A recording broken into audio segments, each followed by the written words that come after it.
Officials say so far they've received over 4,000 reports of spotted lanternflies in the state, and they expect that number to grow. So the advice they're passing along is if you see one, to squash it and report it.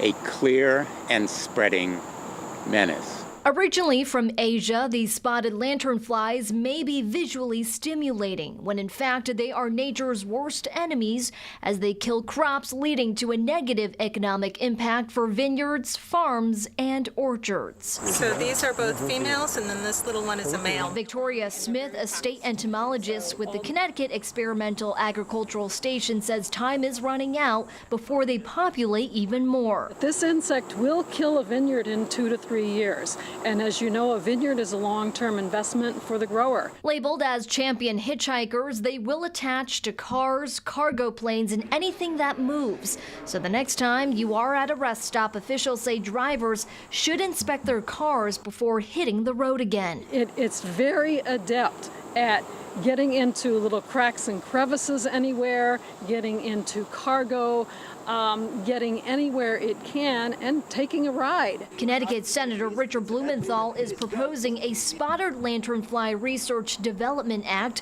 which will allow more funding to combat these insects. About half of Connecticut's forest, the kind of trees that are in our forest, are susceptible.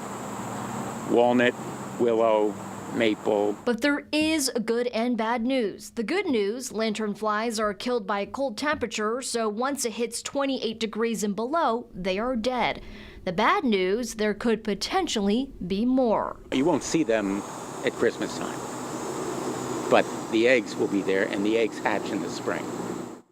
Again, if you see a spotted lanternfly, you are urged to immediately squash it. Take a picture if you can, and then report it online.